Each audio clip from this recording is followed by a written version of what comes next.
Buenas noches, este video corresponde a la guía número 3 y ya estamos pasando a la unidad 2. En esta oportunidad vamos a analizar la analítica trascendental, que es otra parte de la crítica de la razón pura de Kant, que es el texto que estamos estudiando. Vamos a hacer un pequeño repasito de lo que ya vimos. ¿Se acuerdan? Este texto también lo tienen que ver junto con el cuadro que ustedes tienen.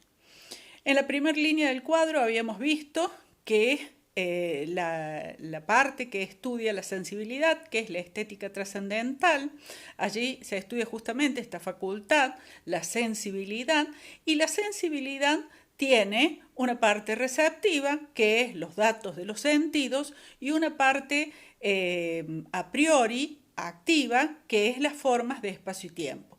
Cuando esas dos partes se unen, se produce una síntesis que es el fenómeno. Bien, ahora vamos a ver otra facultad. Estamos considerando la analítica trascendental. En la analítica trascendental, la facultad que vamos a estudiar es el entendimiento. Bien, en esta facultad, como toda facultad humana, tiene también una parte receptiva. Recuerden que la receptividad es una parte de esta razón humana, porque es finita, es su límite, y una parte a priori o activa, o sea que es la propia facultad.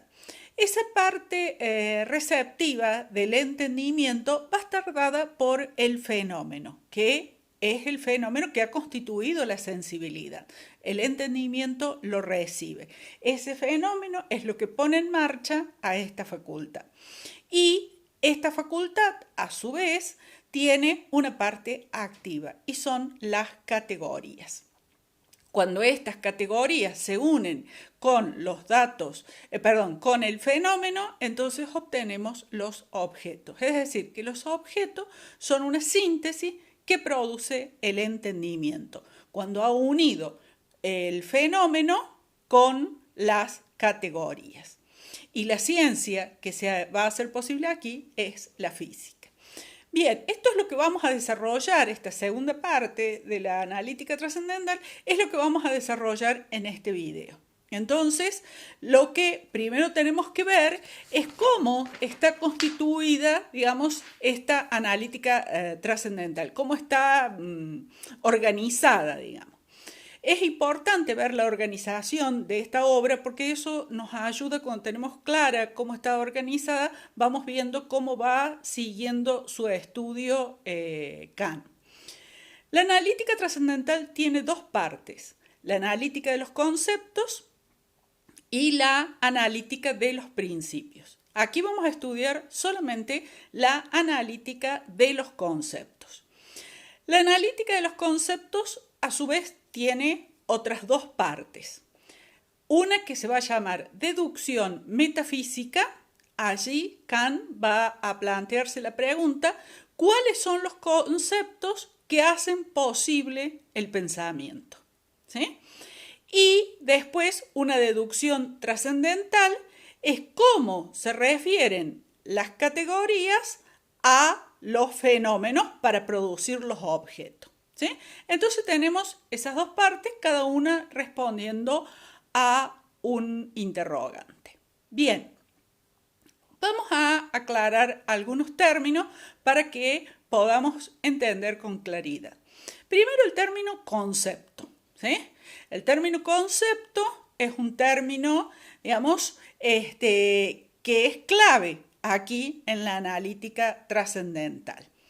Nosotros podemos considerar, esto también hay un cuadro que va a acompañar y que va a permitir, digamos, que ustedes puedan entender bien esta parte de la crítica. Bien, nosotros tenemos conceptos que pueden ser empíricos o conceptos, puros. Los conceptos empíricos son aquellos que vienen de la experiencia. Por ejemplo, el concepto botella. ¿Sí? El concepto botella es un concepto empírico. nosotros llegamos a ese concepto a través de la experiencia. Pero no todos los conceptos son empíricos, hay conceptos puros, es decir, conceptos que no tienen ningún elemento que proviene de la experiencia. Esos conceptos puros son conceptos a priori. Dentro de los conceptos puros tenemos dos tipos de conceptos: las categorías, que son las que vamos a estudiar aquí, y las ideas. ¿Cuál es la diferencia entre las categorías y las ideas?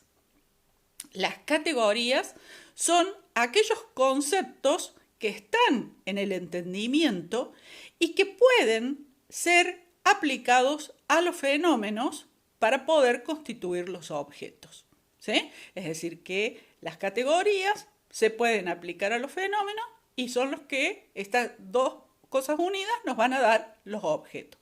En cambio, las ideas no se pueden aplicar a ningún fenómeno y no me van a dar objeto. Ahí es cuando la razón se pierde. Las ideas son las que van a estar justamente en la metafísica, ¿no?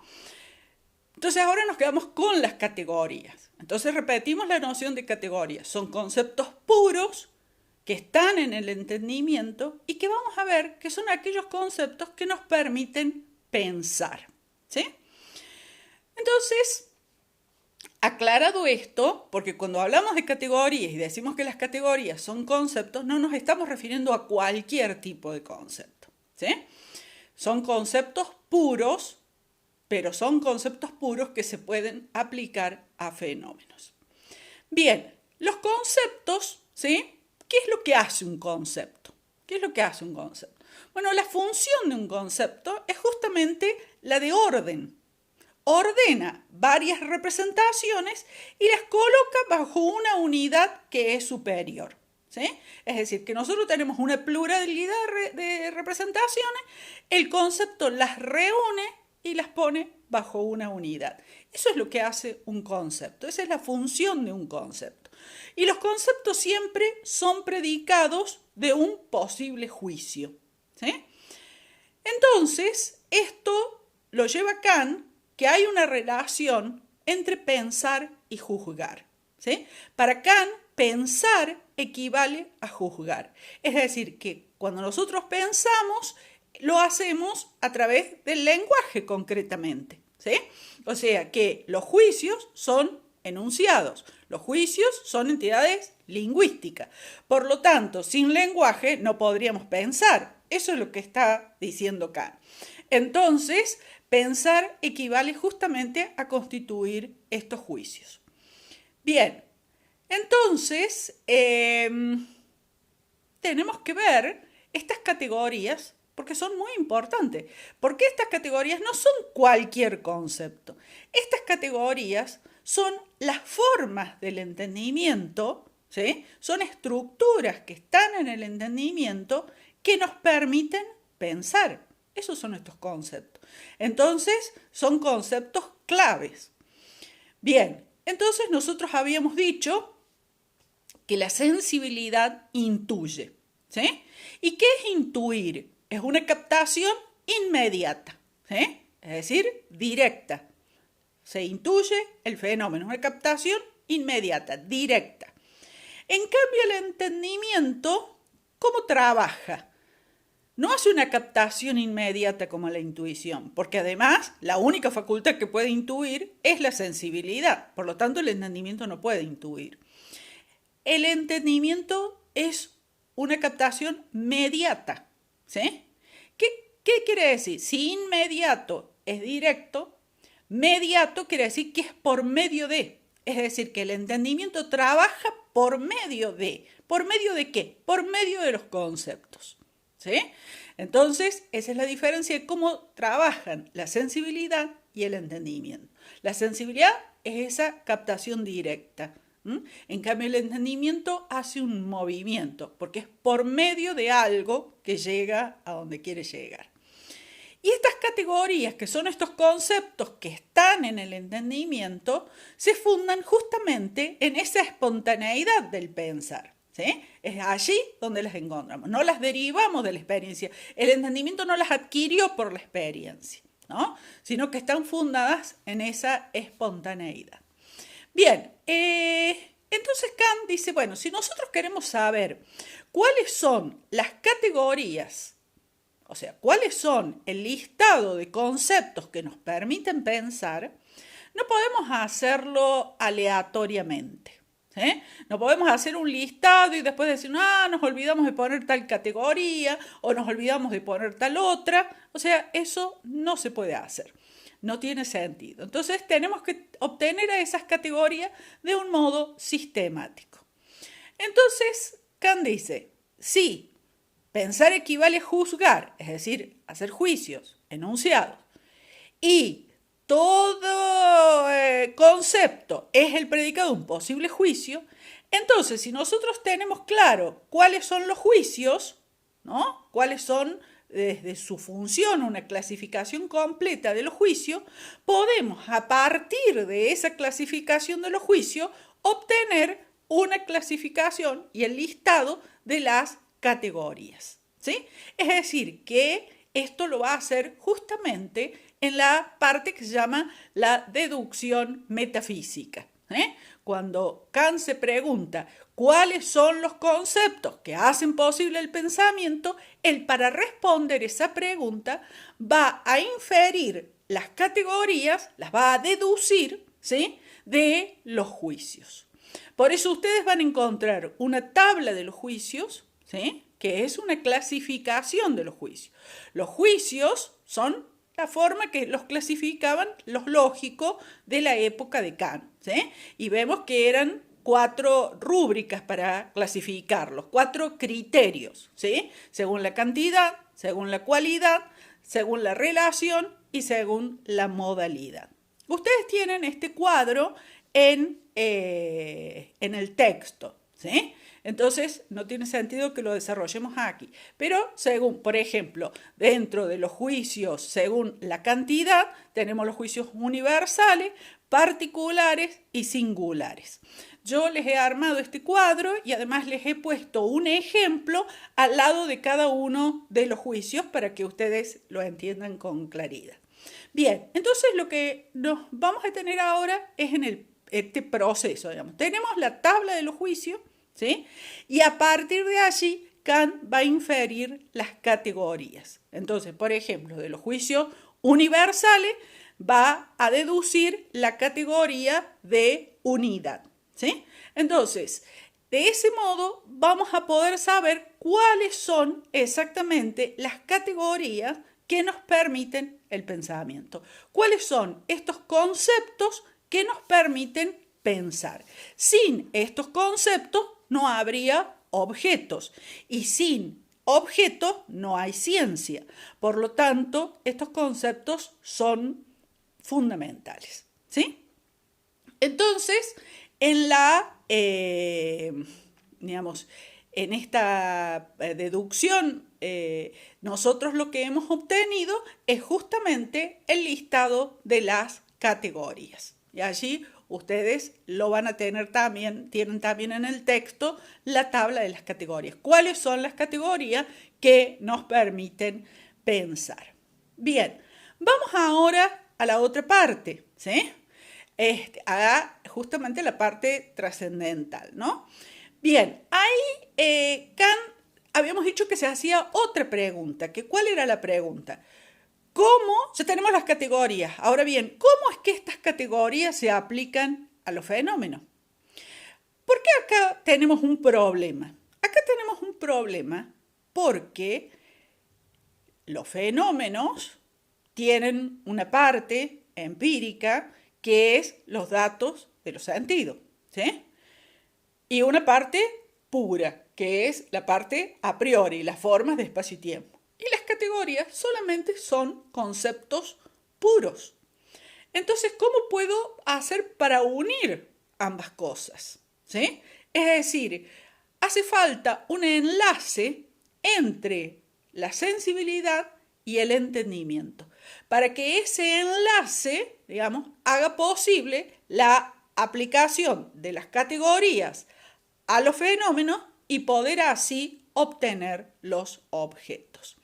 Bien, entonces Kant lo que va a decir, hace falta alguien que haga, digamos, esa operación. Es decir, ese alguien, digamos, va a ser una nueva facultad, que es la de la imaginación trascendental.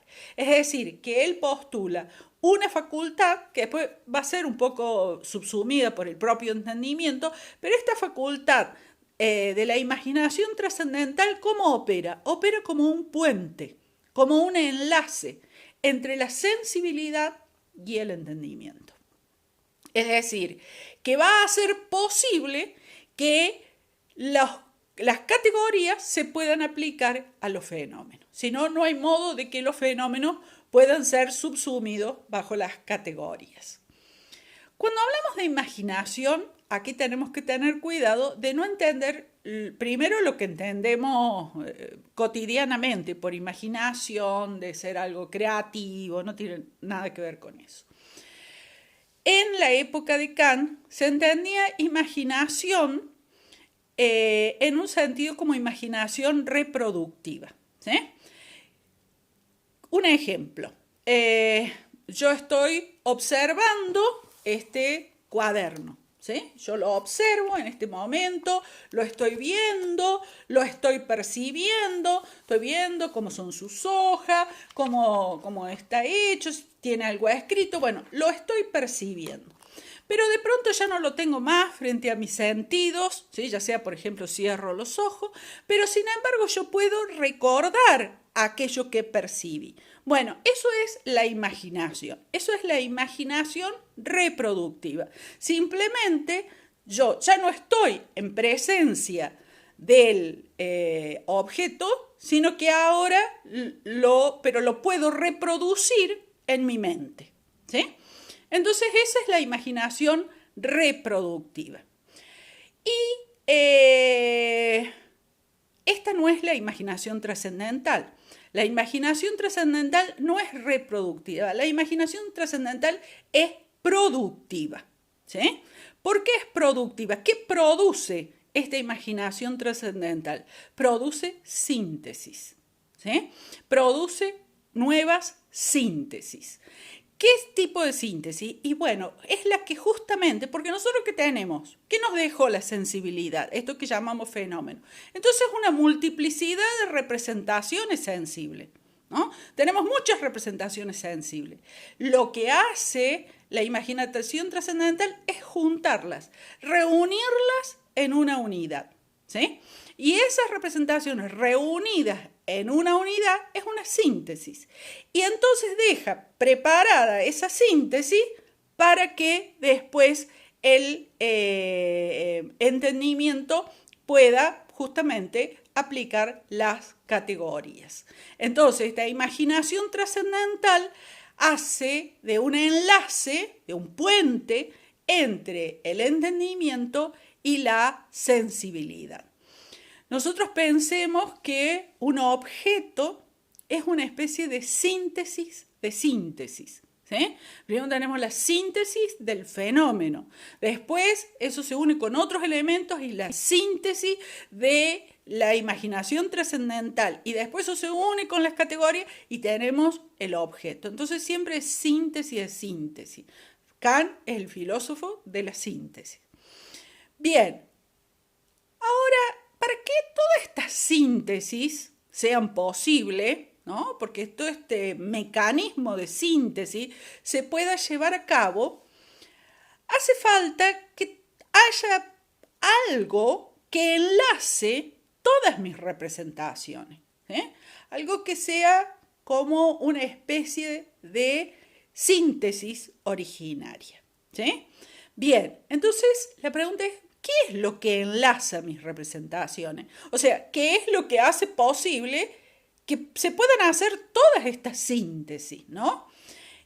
Y Kant va a decir que todas estas síntesis refieren a una conciencia, refieren a un yo, ¿sí? Que esta va a ser la interpretación del yo pienso kantiano, que es totalmente diferente al yo pienso de Descartes, ¿sí? Cuando Descartes decía yo pienso, el yo al que se refería Descartes era yo, René Descartes, es decir, era un individuo, una persona, ¿sí? Ahora, cuando Kant dice yo pienso, no se refiere a ese yo, no se refiere a ese yo que podríamos llamarlo de psicológico, ¿no? Yo, Leticia, yo, Juan, no se refiere a ese yo, sino que se refiere a un yo trascendental. ¿Qué es el yo trascendental? El yo trascendental es justamente esta primera unidad, esta síntesis originaria. Y esta síntesis originaria nosotros podríamos considerar que es la que permite todas las otras síntesis, ¿sí? Eso es el yo trascendental. Pero de ese yo trascendental nosotros no podemos tener una intuición. ¿Por qué no puedo intuir el yo trascendental? Porque el yo trascendental es el que hace posible que la sensibilidad intuya, ¿sí? Que es una síntesis. Por lo tanto, no puedo intuir el yo trascendental. Tampoco puedo captarlo a partir de un concepto. ¿Por qué? Porque los conceptos son síntesis, ¿sí? Entonces, ¿qué posibilita el yo trascendental? Por lo tanto, no puedo. Tampoco puedo tratarlo mucho menos como un objeto, porque eso es síntesis de síntesis de síntesis. Entonces, ¿qué es lo que hace posible? El yo trascendental. Por lo tanto, el yo trascendental no puedo tener ni una intuición, ni puedo tratarlo como un objeto, no puedo conocerlo, no puedo experimentarlo, ¿sí? Lo único que puedo tener del yo trascendental es una apercepción, ¿sí? No una percepción, una apercepción, ¿sí? ¿Y qué es una apercepción? Una apercepción pura, dice Kant. ¿Y qué es una apercepción? Una apercepción es una autoconciencia del sujeto. Autoconciencia. O sea, es una conciencia de sí. Lo único que puedo tener del yo es una conciencia de sí. ¿Qué quiere decir eso? Que yo puedo comprender que todas mis representaciones son mías, que son mis representaciones, ¿sí? Por lo tanto, eso es lo único que yo puedo. No, fíjense, Kant va a distinguir claramente entre autoconciencia del sujeto de conocimiento del sujeto, ¿sí? Kant niega la posibilidad de que haya un conocimiento del sujeto. El sujeto no puede autoconocerse, pero sí puede tener conciencia de sí. Entonces, para Kant son dos cosas diferentes, la conciencia de sí del conocimiento de sí.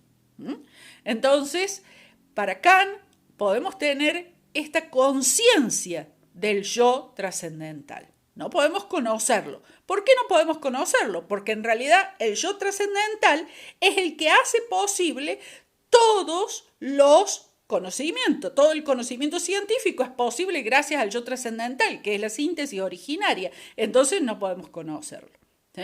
Entonces eso es lo primero. Y tenemos aquí una idea muy fuerte. O sea que toda esta síntesis, que es el objeto, ¿sí? Esta síntesis de síntesis, que es el objeto, toda la posición del objeto en tanto objeto, se deriva de esta posibilidad del sujeto de conciencia de sí, ¿sí? Es decir, que si el sujeto no tuviese la posibilidad de tener una conciencia de sí, no podría haber objetos, ¿sí? Es decir, hay objetos gracias a que el sujeto tiene la posibilidad de tener esta conciencia de sí, ¿sí? Entonces, aquí vemos la total dependencia del objeto de parte del sujeto. O sea, de esta conciencia de sí del sujeto se va a derivar el objeto. O sea, el objeto es posible gracias a esta síntesis originaria que es el yo trascendental y que yo puedo tener conciencia de sí, ¿eh? O sea, y que el sujeto puede tener conciencia de sí.